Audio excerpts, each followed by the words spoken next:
Hi, everyone. I hope you're all enjoying the Magnify conference as it goes on. There's a lot of great talks and programming that have been taking place and will continue to take place. But today I'm here to talk to you about accessibility testing and accessibility research and why these things matter and why the current practices need to change. Because as we all know, websites remain inaccessible and are not becoming accessible as quickly as we would like. And when they do become accessible, sometimes they are not accessible to everyone. That said, uh, let me start by talking a little bit about myself. I'm the accessibility evangelist here at Fable.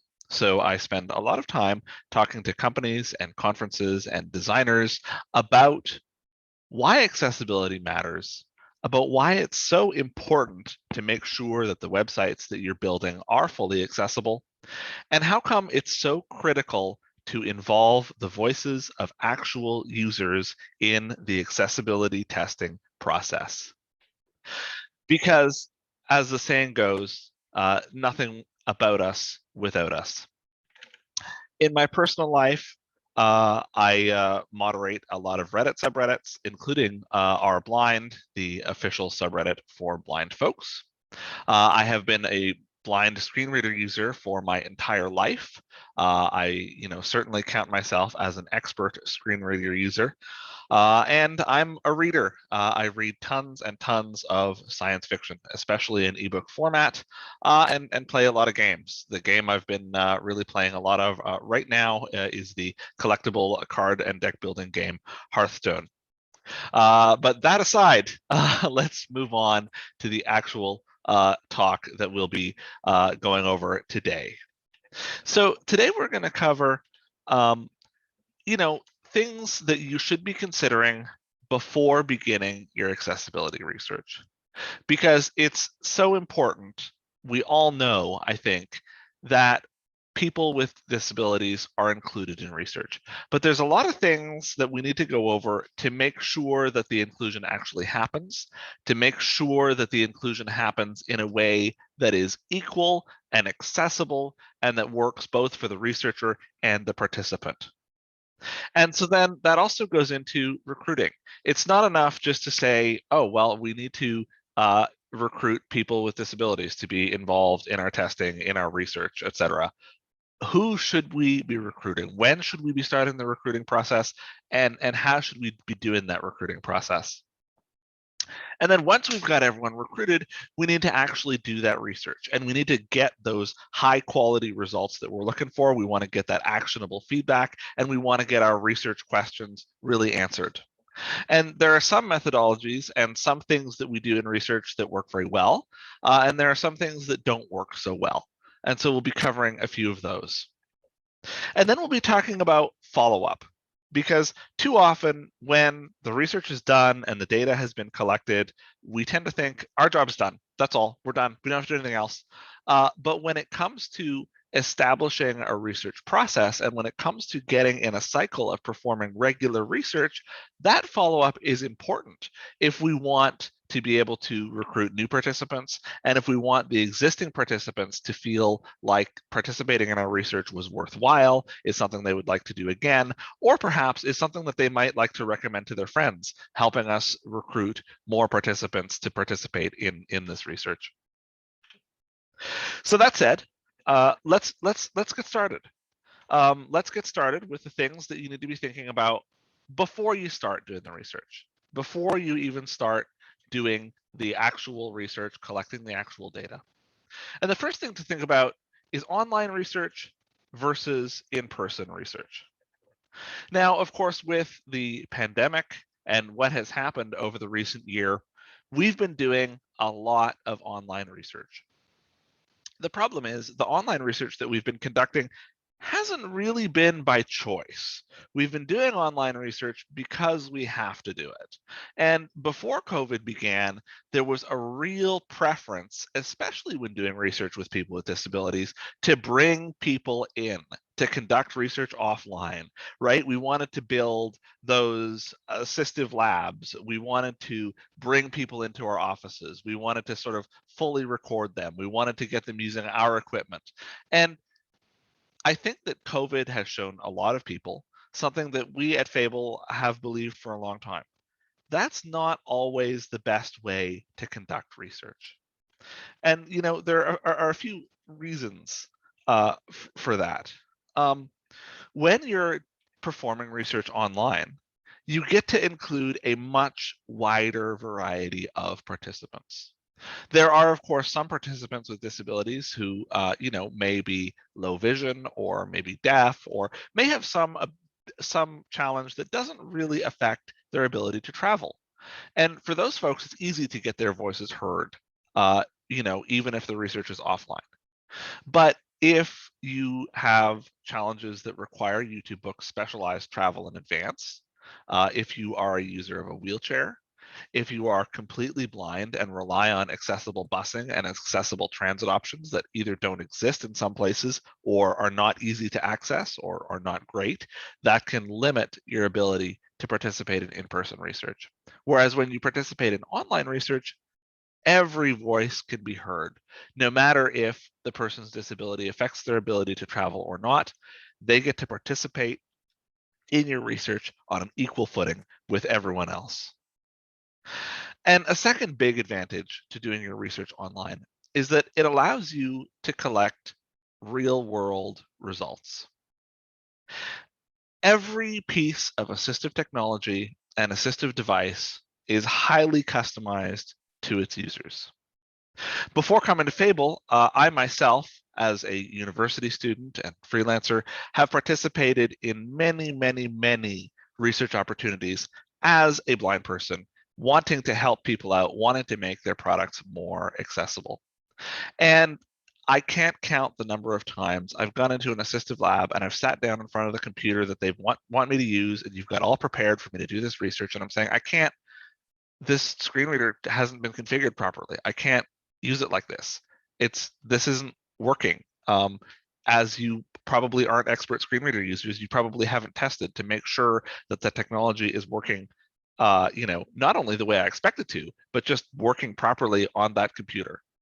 Whereas when I'm using my own computer, I get to have the voice that I'm familiar with, running at the speed that I'm familiar with, in the configurations that I've set up and customized on a computer that I know works not only the way I want it to, but just works correctly. And that's not just for screen reader users. If you are, for example, a voice control user, you have probably spent months or even years or even a decade at this point training your dictation software and your voice control software to best understand your voice, training it to understand the words that you use for certain things, giving it custom command words and shortcuts. And if you come into a lab and you're now trying to participate in this research, none of those things are going to be available to you. And so the experience that you have is going to be a negative one, not necessarily because you are having a struggle with the actual website or application, but just because nothing works the way you want it to. So again, another huge advantage to online research. And a lot of the custom equipment that folks have, they can't travel with it. It's set up in a home. It's set up in a particular environment that works well for them. Of course, when you're online, another great advantage is that with screen sharing software, with meeting software, with video software, the webcam's already there. The screen is already being shared. If in the case of a screen reader, the system audio can be shared. And so it becomes very easy to record and document not just the participant and the participant's face and what they're doing, but also what the computer's doing, what they're seeing, what they're hearing, the interaction that they're having, in a way that when you're doing in-person research can be a little bit harder.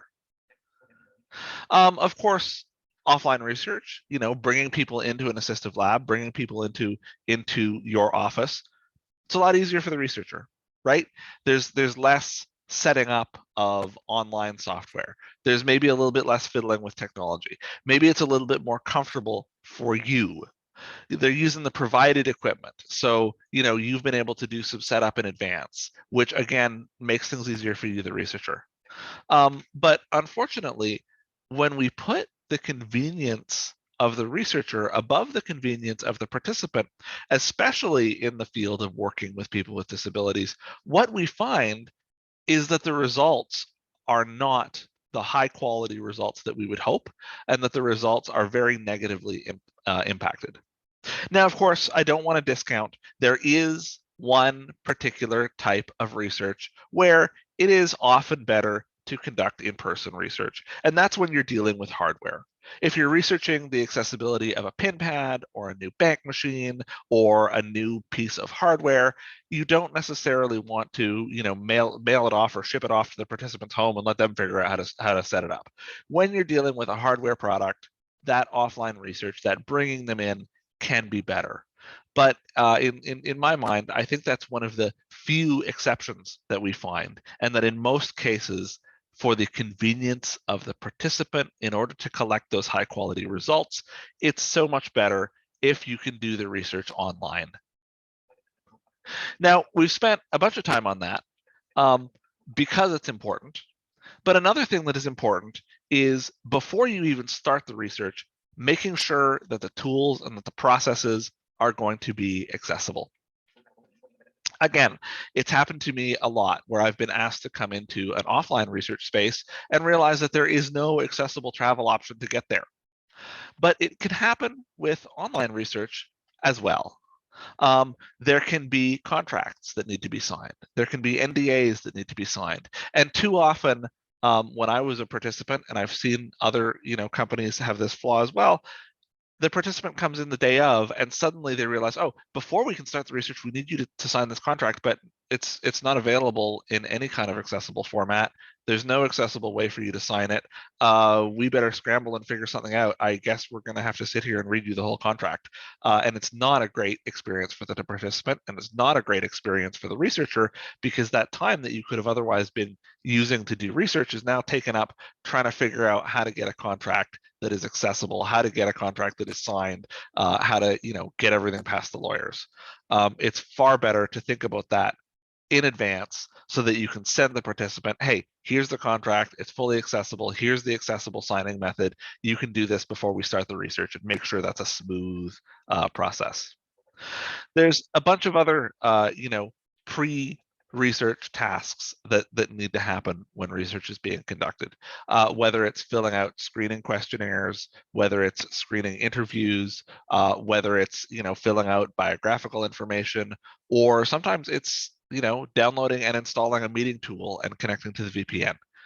Again, it's really critical to make sure that all of this stuff is accessible before you start the research, because you don't want to find yourself in a position where you've recruited a participant and they're happy to be involved, and suddenly they've hit 4 accessibility barriers before the research has even begun. It's not a smooth process.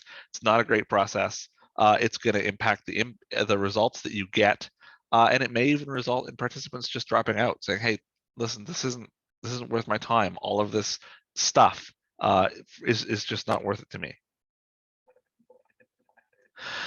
So once you've done those things, once you've made sure that the tools and that the pre-research processes and that all of these environments and things are accessible, once you've decided where the research is going to take place, whether it's going to be online research, whether it's going to be offline research, the next thing to think about is who the participants are, where they're going to come from, how you're going to recruit them. So let's dive into that a little bit. First of all, let's talk about who we're recruiting. There is often a thought in the research community that assistive technology research is, in a way, kind of similar to ethnographic research or similar to market research. And in a very critical way, it isn't. The demographics of a participant do not matter to the extent that the disability related characteristics of the participant matter.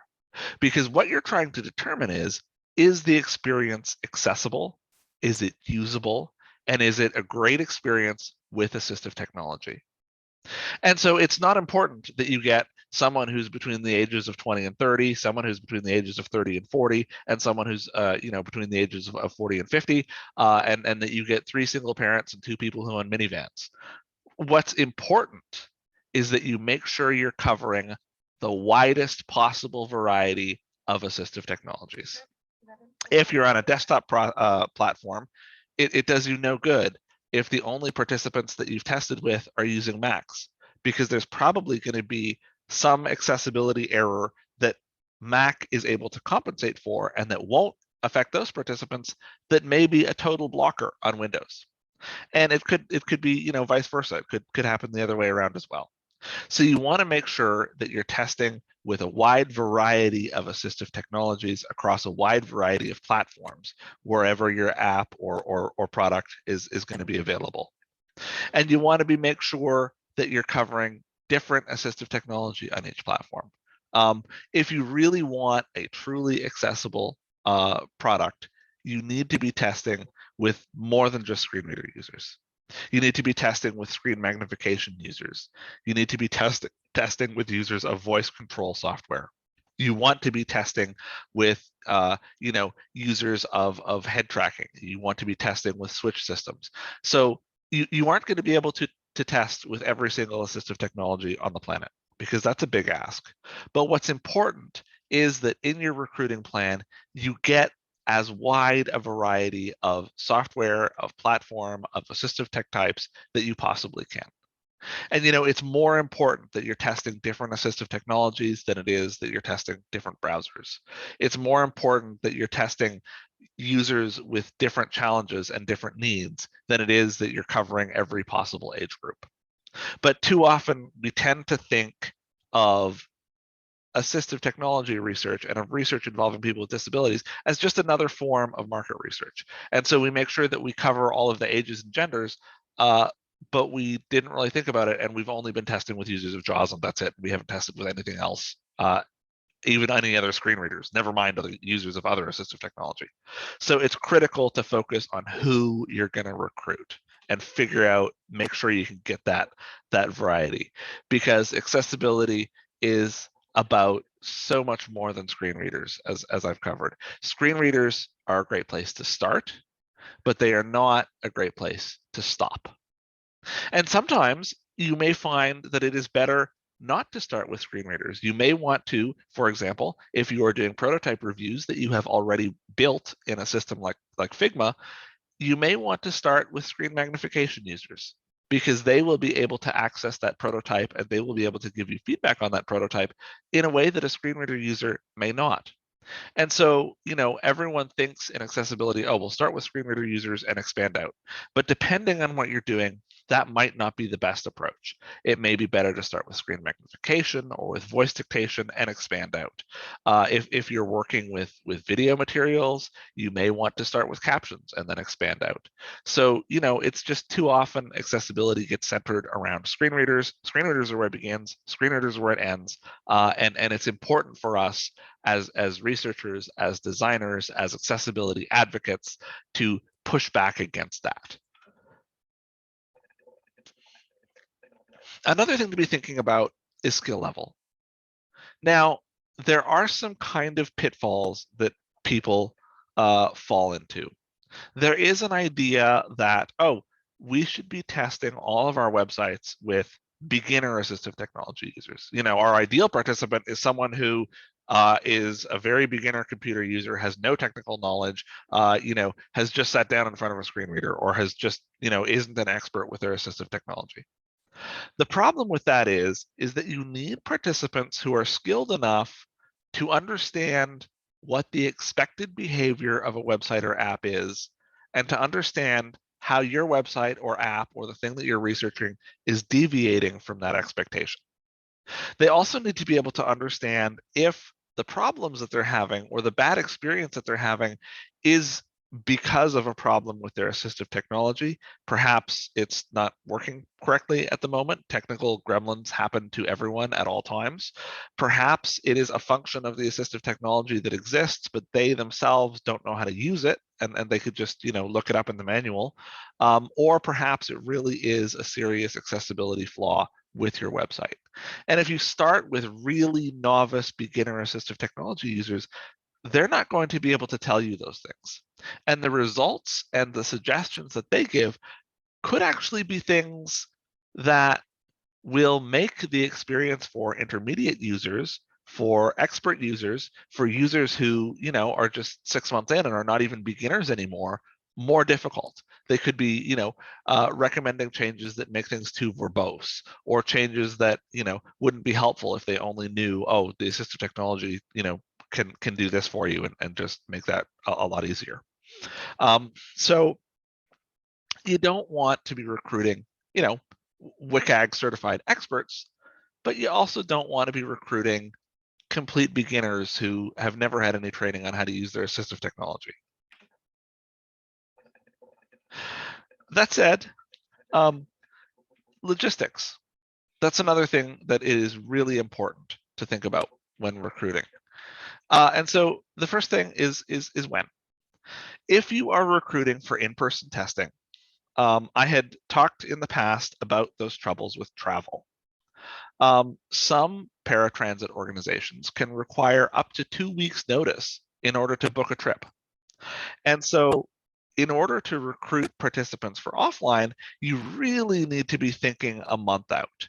You need to be telling them, hey, this is going to happen in a month. You've been accepted into the study. Now it's time for us to work together to plan how you're going to get here at the time we need you to be here. Because if you don't give that time, they're not going to be able to book the paratransit. They're not going to be able to figure out the travel. They're not going to have the time to get in.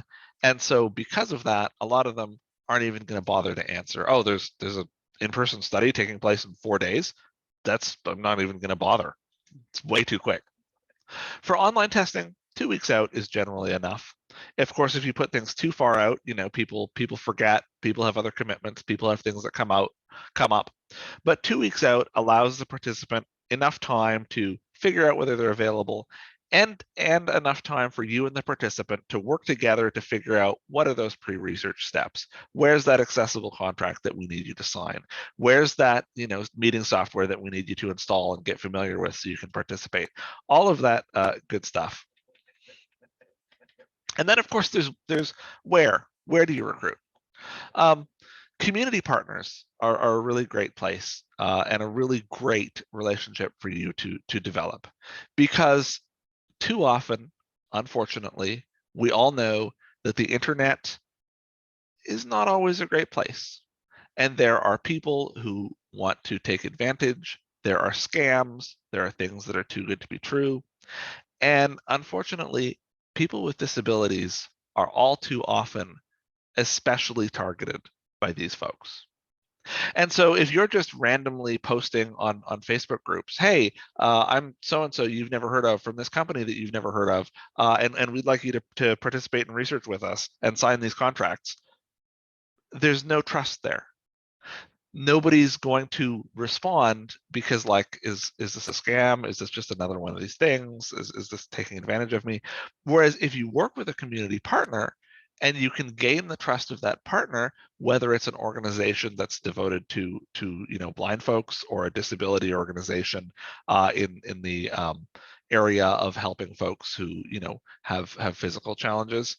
When you work with that organization and say, hey, we are conducting research in partnership with organization that you know and trust, the response rate goes way up, because people know, hey, if this company does something bad to me, I can talk to the organization. There's somewhere I can go. And also the organization has probably vetted this company. I mean, if you're a Microsoft, maybe you don't need to do that. But then on the other hand, if you're just posting randomly on Facebook, how do they know you're really the organization that you say you are? Whereas if you're coming through a community partner, you've got that trust built in. And the community partner will probably know who's best for you to approach. they probably have lists of participants. They probably have lists of people who are interested in different things, people who are willing to participate in different things. And so they might be able to help you target your recruiting a little bit better as well. That said, social media can be useful and it can be used. Reddit is a big one. Facebook is a big one. And the thing about these social media groups is that they are moderated. And so a good technique, if you are using social media, is to contact the moderators of a particular group and say, hey, we are recruiting for this particular research. We'd like to recruit these particular people. Is it okay for us to post? And when you do that, you get the moderators of the group on board. They're not just seeing it as another piece of spam. But again, it's that ability for you to say, hey, we've been vetted by somebody. We're not just sort of randomly coming here and spamming. And you've gained the trust of the moderators who have let you post to that particular social media group. And again, that brings the rates way up. And the last thing that's important to do when you're recruiting is to mention compensation, because too often we have folks who say, hey, will you participate in our research? It's kind of voluntary, but for 6 hours of work as an honorarium, we'll give you a $15 Amazon gift card. And the use of assistive technology is a skill. It's a skill that has to be learned, and it's a skill that you don't just know as soon as you have a disability. And just like any other skilled participant, people with disabilities should be fairly compensated for the work that they're doing. And lastly, a lot of researchers underestimate the effort. If you are doing in-person research, by the time somebody books their travel, figures all that stuff out, something that's an hour engagement for you has taken their entire day. Similarly, if it's online and the meeting software needs to be figured out and the pre-setup needs to be done and the contract needs to be signed, all of that stuff is taking up a participant's time. So it's important to make sure that you are compensating participants with real actual money, and that you are compensating them fairly for the real actual amount of time that is involved. Because there are a lot of companies who are recruiting, and people only have so much time to devote to being participants, to devote to testing, to devote to studies. And so if you are not compensating folks, all of the skilled users, all of the people that you most want to talk to are the people who are not going to respond. And so it's critical, not only for fairness and because it's the moral thing to do and it's the right thing to do, but because it's the thing to do that will get you the results that you need.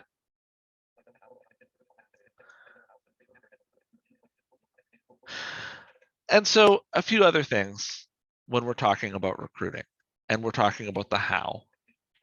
It's really important to be open about expectations. Things shouldn't be changing at the last minute. You say, oh, well, this is going to be a 45-minute engagement, and suddenly you've got on and it's 3 hours later. It's really important to be open about what you're looking for. Hey, we're really looking for feedback about this, or we're really looking for someone who's familiar with this particular application or software, or who has these particular skills. Because the more open you are about what you're looking for, about the kind of feedback you want, the more comfortable participants will be, and the more responses that you're likely to get. One thing that you'd think would be super obvious, and that you'd think I shouldn't even have to say, but I do have to say it: make sure the contact methods are accessible and easy. Too often, people recruit for people with disabilities, and the screener form that they have to fill out is not accessible. The controls and buttons aren't labeled. There's a CAPTCHA. There's some other hoop to jump through that is inaccessible. And then the company is left wondering, hey, why didn't anyone with a disability respond to our thing? Why does nobody want to take part in our research? And it's because you haven't thought about that portion of things. And that's another thing that's part of the research. And it's not something that we should have to say, but it is something that we have to say. Make sure that signing up to participate is easy, is accessible, doesn't involve hoops. And the last important thing to do is when you're recruiting folks, follow up. Even if they're not a good match for you, maybe they're from a country where you can't accept participants. Maybe they don't quite have the skill you're looking for. Maybe you've hit your quota for screen magnification users. If you follow up, people are not left like they're just, screaming into a void and like they fill out this application and they never get heard from and nothing ever happens. Because the problem is you are, in all likelihood, if you are making accessibility research and testing part of a regular process at your company, as you should be, and as I'm sure a lot of you at this conference want to be doing, you are going to want to recruit more participants down the line. And if somebody's filled out a form for you and heard nothing, when you come around again, they're not going to bother the second time, because why would they? They never heard back from the first one. And so if you follow up, it means that you can build that pool of participants. Maybe you even follow up and you say, hey, you're not a good fit for this right now, but we'll keep you on our mailing list so that when the next opportunity comes around, you'll be the first to know. And that lets you build the participant community and the participant pool from research engagement to research engagement over the years. And when you're working with people with disabilities who can already be a little bit more difficult to recruit, a little bit harder to find, a little bit harder to target, building and maintaining and caring for that participant pool can be the difference between failure and success of your third and fourth research engagement. So now you've got all of your pre-setup done. Everything's accessible, hopefully. Everything's a great experience. Everything's a smooth experience. You've been able to recruit all of the participants that you want. You've got that great distribution of folks across multiple platforms and assistive technologies. And now it's time to get down to actually performing the research. And there's some tips and some tricks and some things to think about here as well. First of all, prototype reviews. A lot of research is done in the early stages with prototype reviews. And I mentioned this a little bit earlier, but prototype reviews work very well for screen magnification users, for voice control, eye tracking, head mouse, switch systems, but they don't work that well for screen reader users, because in the case of most design systems, all a prototype is really is an image. There's no code behind it. And what screen reader users care about is they care about the information architecture. They care about the heading structure. They care about how the images have been described. They care about how the buttons have been labeled. And so it is more than possible to do prototype reviews with screen reader users. And we at Fable have done so with great success, and we've worked with other companies who have done so very successfully. But the trick is to move away from thinking about a visual prototype and to move towards thinking about a prototype that actually represents the information architecture that you're going to have. One really great way to do that is with a Word document. It won't look at all visually similar to what your website's going to be, but for a screen reader user, you could very easily use something like Microsoft Word or Google Docs to lay out the heading structure, to mark up the lists, to write down, how you're going to describe your images, how the buttons will be labeled, what the links will be, what will happen when a certain button is clicked. All of that kinds of stuff could easily be written out in Google Docs, Microsoft Word, Excel, Google Sheets. Anything that will let you present structure to a screen reader can be used for a prototype review. You could also describe an interaction, and describe sort of, okay, you're on this page, and what would you do first? What would you expect to find? What hotkeys would you expect to use? But the critical thing is that screen reader users, in order to participate in a prototype review, need more than an image. But that absolutely doesn't mean that they can't or shouldn't participate in a prototype review. It just means that you've got to think about that before you start bringing folks in. Now, another popular research method is what researchers often call the think aloud method. And so that's where you are asking someone to perform a task, and you're asking participants, as you work, tell me what you're thinking, tell me what's going through your mind, tell me what you're doing, and tell me why you're doing it. Now, For some folks, that can work all right. If you're a screen magnification user, that's probably fine. But if you're a screen reader user, your screen reader is going to be talking constantly. So you can be under a lot of cognitive load if you're trying to listen to your screen reader and you're trying to talk at the same time. And as we know, the more kind of research-related cognitive load that we place someone under, the poorer our results will be, because we're not really replicating those real-world conditions. But another thing is that it puts a lot of cognitive load on the researcher as well, because you're trying to take notes and you're hearing two voices talking at the same time constantly. And it can be really distracting, and it can be really difficult for you. And of course, voice control users, they talk to their computers.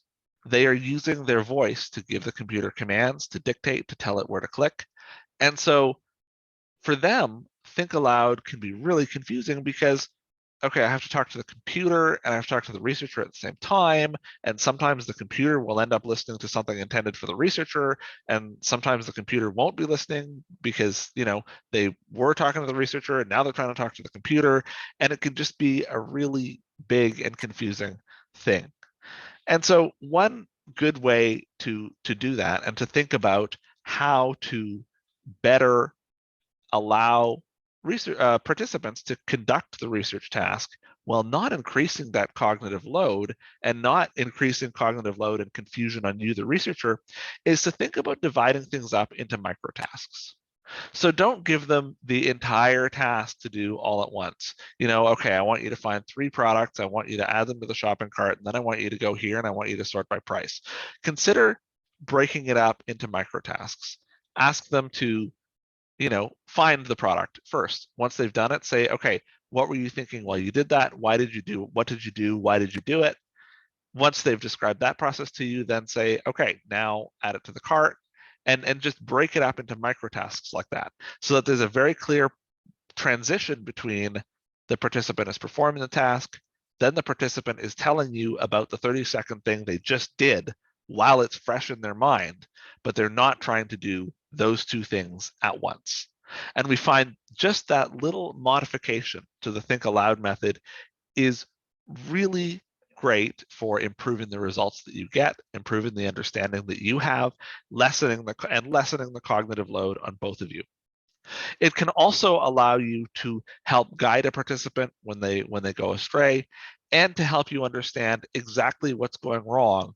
If the one microtask is add to cart and that particular button is inaccessible or won't work, having things broken up into microtasks like that makes it much easier for you as the researcher to document what's happened, and for you as the researcher to understand where exactly things went wrong, and for you to have a dialogue with the participant about where and how this experience has gone wrong, because they're not, halfway through a giant task.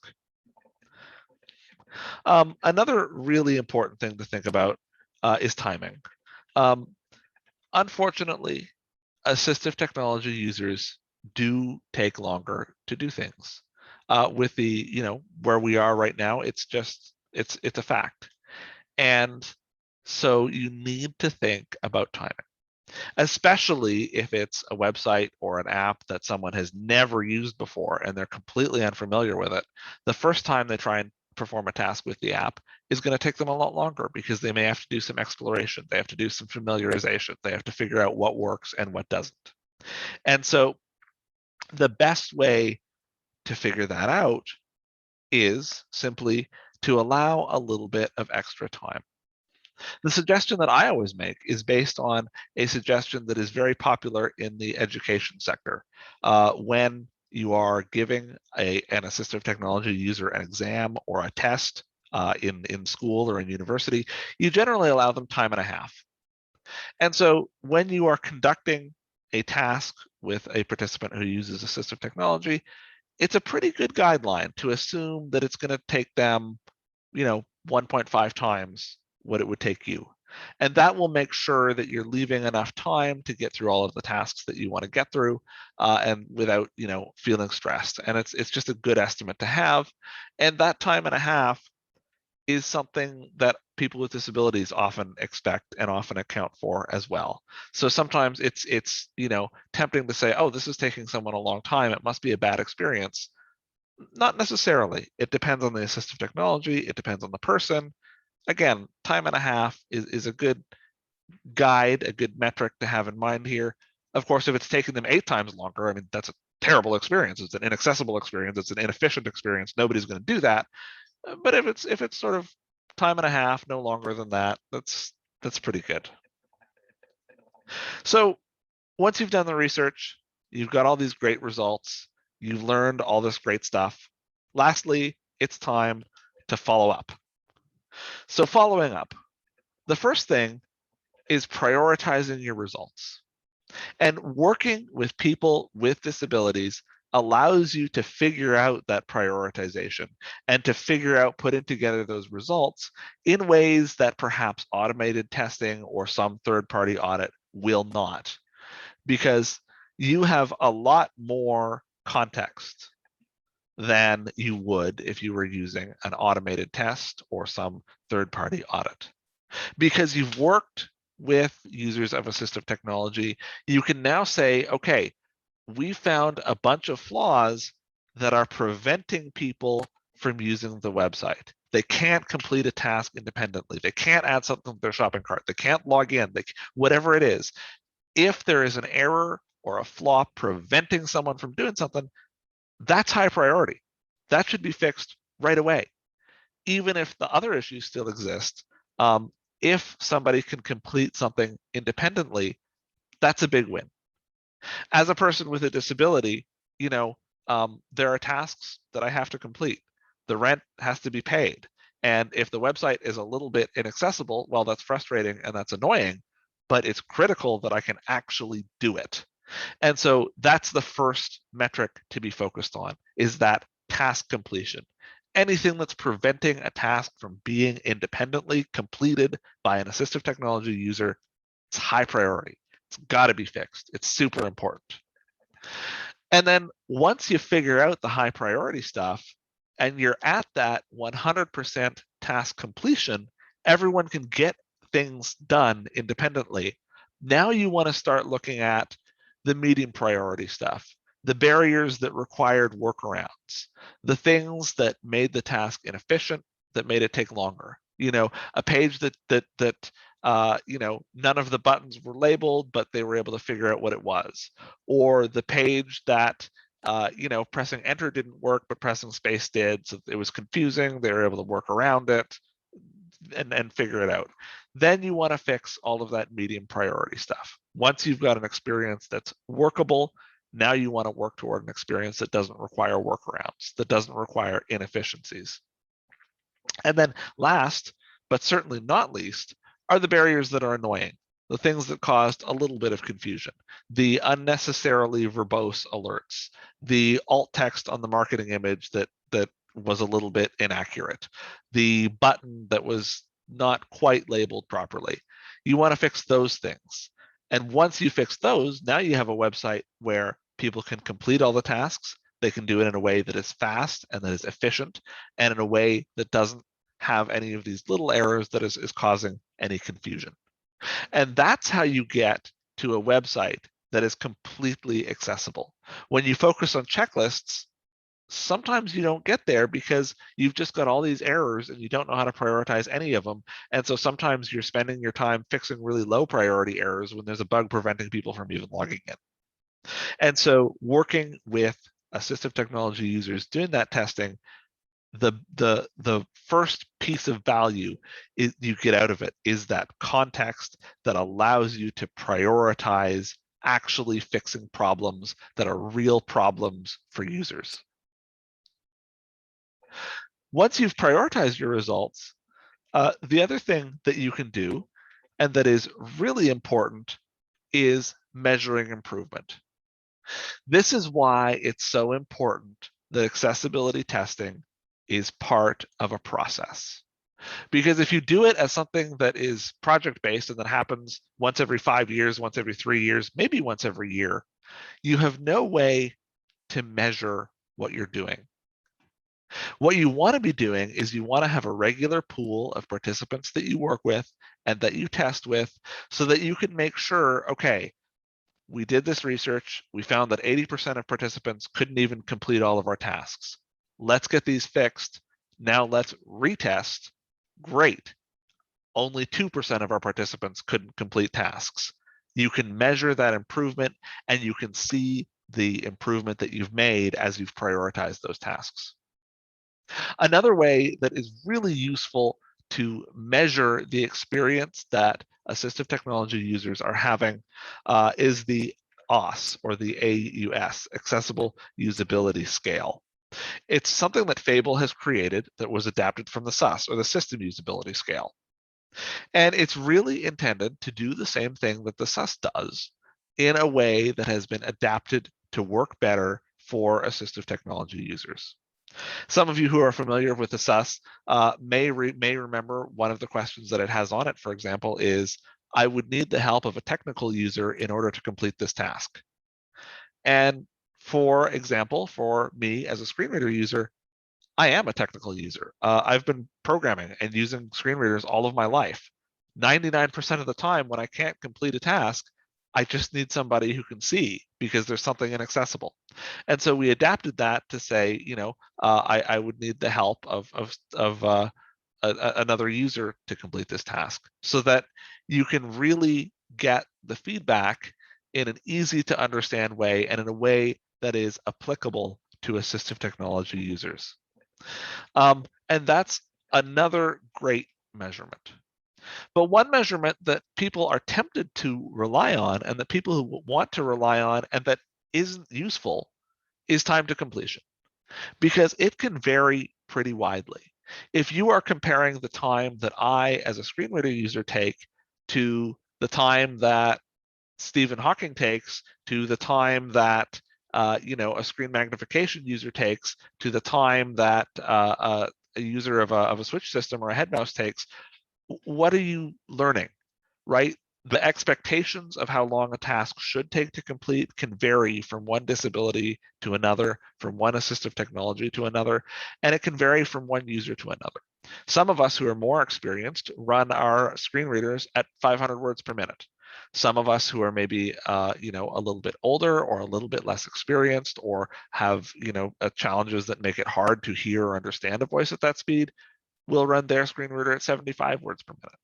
And so the time that they expect a task to take is going to wildly vary just on their personal circumstances, even if they're using the same assistive technology as someone else. So time to task completion is not a great measurement. It doesn't tell you a lot because who are you comparing it to? Who are you getting it from? It's not even comparable like between individuals. And so focusing on experiential things like the AUS and focusing on metrics like task completion are way more valuable. And we at Fable, when we're doing research, we don't even think about time to completion too much unless it's like way out there. You know what I mean? Unless it's taking 10 times longer than normal or 12 times longer than normal.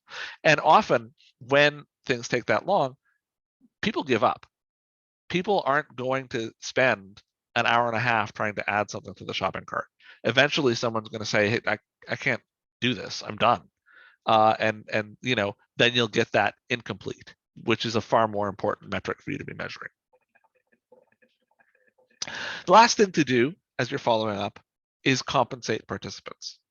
I know I talked about this a little bit during the recruiting section, but I want to reiterate it here because it's so important.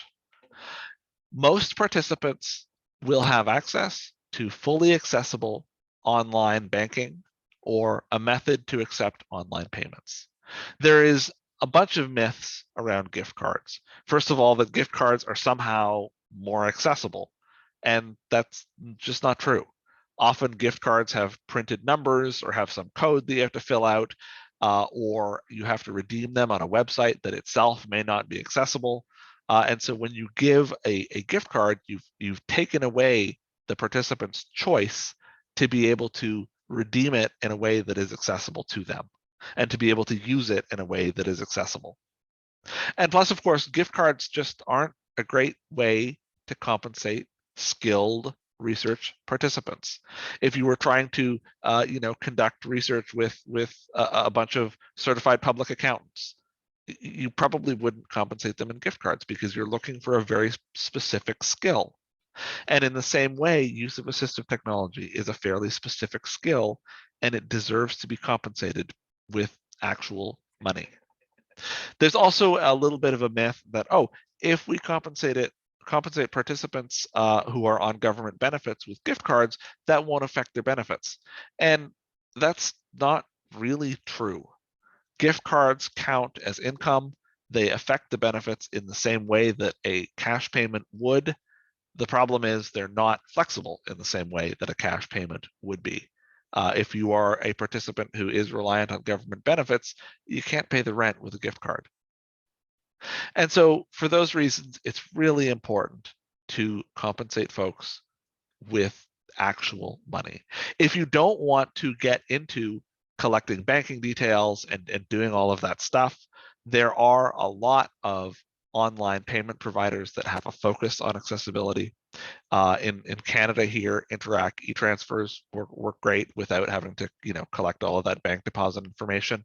PayPal is also on the international market, a service that has great accessibility and that a lot of participants will be perfectly familiar with and perfectly comfortable using. And so once you've compensated participants, once you've followed up, once you've prioritized your results, hopefully this is getting you into a regular testing cycle and a regular testing process. And if you do all of these things, you're going to have results that are high quality. You're going to be able to act on those results. And you're also going to be able to conduct future research much, much easier because you've got participants who, if they weren't a good fit for your current research, have been followed up with and feel heard. And the participants who participated this time have been fairly compensated. They've hopefully had a smooth experience with accessible tools, signing accessible contracts in accessible environments. And when they have a smooth experience like that, the other thing that they're going to do is give you the power of word of mouth. And so if you have future engagements, you'll get your participants in your last research project saying, hey, I know people who would be great for you to work with. And when you get a word of mouth referral like that, that's an even higher trust relationship than working with some community partner. And that is how you can build and expand a pool of participants. And that is how you can get into the virtuous cycle of doing great research, getting great results from a great participant pool. I know I've covered a whole lot in this talk. It's been a real whirlwind, and you've all been listening to me talk away for about 40 minutes now. So I would love to open the floor to Q&A. I am available on LinkedIn. I'm certainly available via email. And I'm certainly happy to take any questions about accessibility research, about accessibility testing, about methodology, or about anything else that I have covered in this talk that you would like to ask. Thanks so much for listening, and I hope that you have found some great takeaways from this talk that are useful to you and that you will be able to act on going forward so that you can make research and testing involving people with disabilities something that is a part of your platform, something that is a part of your processes going forward, and something that isn't just something you do one time, but rather is something that you do regularly to make sure that you're building processes that include everyone. Thank you very much.